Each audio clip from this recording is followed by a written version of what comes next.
इस धारावाहिक रचना के पहले भाग में आपने पढ़ा कि मयंक अपने लिए आने वाली आवाज को खोजना चाहता है और इस दौरान उसकी मुलाकात वहां कजरी से हो जाती है। वह उसके प्रेम में पड़ जाता है। अब आगे। शाम का वक्त हो चला था। कुछ दूर चलने पर मयंक को अपने पीछे घुंघरुओं की छन छन की आवाजें सुनाई देने लगी। उसने सोचा शायद कजरी उसे विदा करने आ रही होगी और पीछे मुड़कर देखा तो वहां सन्नाटे के सिवा कोई नहीं था। दूर कजरी का मकान दिख रहा था। वह कुछ घबराया, पर जल्द ही अपनी बाइक को लेकर घर चला गया। उसका घर स्कूल से लगभग 10 किलोमीटर की दूरी पर होगा। वह नजदीक के शहर में रहकर ही गांव के स्कूल में पढ़ाने आया करता था। खाने के लिए उसने अपना टिफिन लगा रखा था। रात्रि भोजन करने के बाद जब वह अपने बिस्तर पर लेटा तो कजरी की यादों में खो गया। वह सोचने लगा, आज के युग में भी गांव में इस तरह का बर्ताव अछूतों के साथ हो रहा है और हम कह रहे हैं कि हमारा देश प्रगति कर रहा है। कैसी है ये प्रगति? अभी भी दूषित विचारधारा समाज में बनी हुई है और कोई कुछ कहने को तैयार नहीं। उसने मन बनाया वह इस घटना को समझने के लिए लोगों से बात करेगा। यही सब सोचते सोचते उसे नींद आ गई और वह सो गया। दोस्तों, इससे पहले कहानी सुनाओ आपसे हाथ जोड़कर निवेदन है, प्लीज मेरे चैनल को सब्सक्राइब करें। अगर आप भी अपने बूढ़े दादा दादी से प्यार करते हो तो। दोस्तों, वीडियो बनाने में बहुत मेहनत लगती है, प्लीज दोस्तों चैनल को सब्सक्राइब कर दो।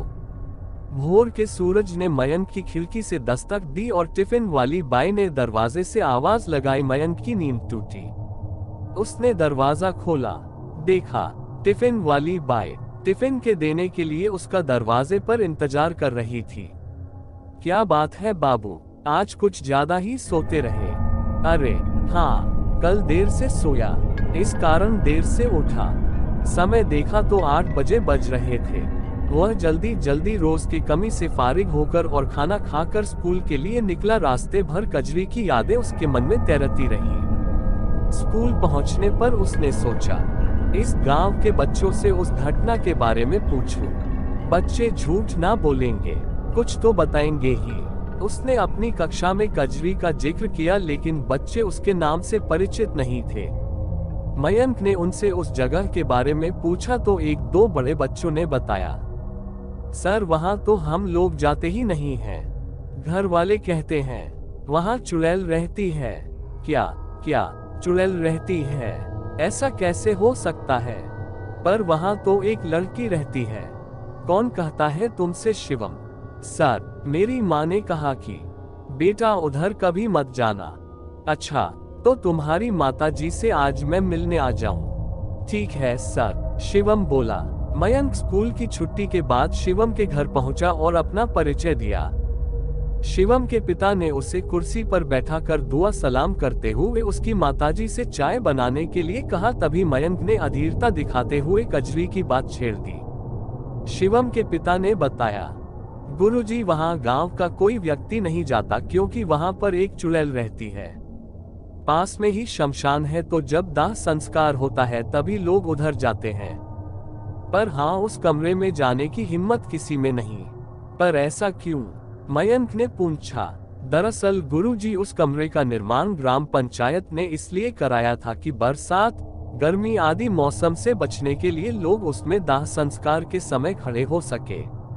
परंतु एक घटना गांव में ऐसी घटित हुई जिसके बाद से उस कमरे में किसी का आना जाना लगभग बंद हो गया। मयंक चाय पीता जा रहा था और शिवम के बापू की बात सुनता जा रहा था। ठाकुर साहब, उस घटना को जल्दी बताइए, क्या हुआ था? शिवम के बापू बोले, एक बार हमारे गांव के एक अछूत परिवार से रघु और उसकी लुगाई पूजा करने हम लोगों के मंदिर में घुस गए। शिवरात्रि का दिन था। उसने भोले बाबा की शिवलिंग पर जल चढ़ा दिया। जब अन्य लोगों ने उसे ऐसा करते देखा तो उसको मारा पीटा और पंचायत करके गांव से निकाल दिया। वह और उसका परिवार जब गांव से चला गया तो पंडित जी ने मंदिर का शुद्धिकरण किया, तब जाकर पूजा अर्चना शुरू हो पाए। पर ठाकुर साहब, भगवान तो सभी के होते हैं, इसमें इतना विरोध की जरूरत ही कहाँ थी? नहीं मास्टर साहब, भगवान तो सबके हैं, पर वह पूजे ना उन्हें अपने घर। और मंदिर में हमने कब मना किया है उन्हें? हमारे घर और मंदिर में घुसने की हिम्मत कैसे कर सकते हैं वह? फिर क्या हुआ? मयंक बीच में ही बोला। फिर रघु कुछ दिनों अपने परिवार के साथ उस शमशान वाले कमरे में रहा। लोगों को ये भी अच्छा ना लगा कि हमारे शमशान के कमरे में एक अछूत रहे। पता नहीं फिर क्या हुआ। एक रात वह सब मरे पाए गए, पर वहां तो एक लड़की अभी भी रहती है। अरे नहीं मास्टर साहब, उस कमरे में एक बार दाह संस्कार के समय लोग खड़े हो गए। छन छन और अजीब आवाजें सुनाई देने लगी। भयानक आकृतियों ने लोगों को ऐसा डराया कि किसी की हिम्मत ना हुई दोबारा उसमें जाने की। आप जिस लड़की को जीवित समझ रहे हैं, असल में वह जीवित नहीं, वहां आत्माएं रहती हैं। मयंक ने जब ठाकुर साहब के मुख से ऐसी बात सुनी तो वह असमंजस में फंस गया कि किस बात पर यकीन करे। खैर चाय पीकर वह अपने घर चला गया। उसके मन में एक साथ डर और प्रेम दोनों उथल पुथल मचा रहे थे। ठाकुर साहब की बात से डर और कजरी से प्रेम। वह समझ नहीं पा रहा था कि क्या करे। उसने फैसला किया कि वह गांव के कुछ और लोगों से मिलकर इस घटना की हकीकत का पता जरूर करेगा। अगले दिन मयंक ने गांव के कुछ बुजुर्ग लोगों से मिलकर इस घटना के बारे में जानना चाहा। सभी लोगों ने उसे बताया, मास्टर साहब अब उस कमरे में भूत प्रेत का वास है, वहां और कोई नहीं रहता। हाँ, रघु का कुछ सामान जरूर वहां पड़ा हुआ है, पर एक अछूत के सामान को कौन हाथ लगाए, इसलिए उस कमरे में कोई आता जाता नहीं। हाँ, एक बार गांव के मंगल सिंह ने हिम्मत दी की थी तो बहुत दिनों तक उसे होश नहीं आया, मरते मरते बचा। कहता था कोई लड़की उसके पीछे आ रही है, उसने उसका गला दबा लिया था। तब से ऐसा ही बड़बाटा रहता है, पागलों की तरह। मयंक ने मंगल को देखने की चाहत जागी तो गांव का एक बालक मंगल सिंह के घर उसे ले गया। वह मंगल सिंह को मिला, किंतु समस्या जस की तस बनी रही। उसने सोचा वह कुछ हिम्मत करके स्वयं ही कजरी से यह बात पूछेगा। अगली सुबह हुई। स्कूल की छुट्टी के बाद वह अपनी बाइक खड़ी कर शमशान के उस कमरे की ओर बढ़ने लगा। घुंघरुओं की छन छन की आवाज उसको अपने पीछे सुनाई देने लगी। गांव वालों की बातें याद करके उसे घबराहट से पसीना छूटने लगा। पीछे देखा पर कोई नहीं था। फिर से चलने पर घुंघरू की आवाजें अब भी उसे सुनाई दे रही थी।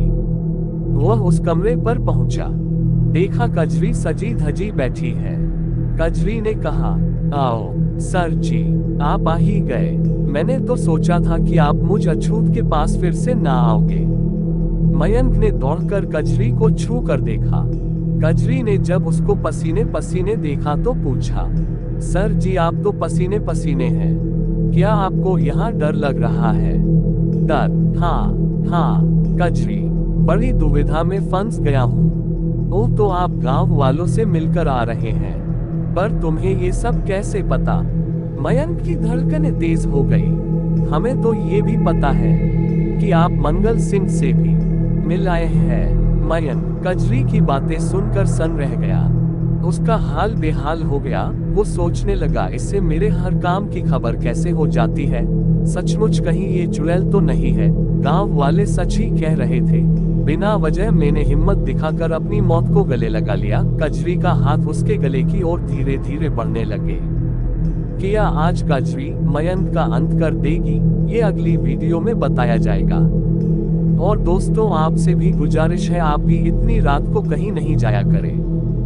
दोस्तों, कहानी अच्छी लगी हो तो चैनल को सब्सक्राइब करें और वीडियो को लाइक और शेयर करें। Thanks for watching.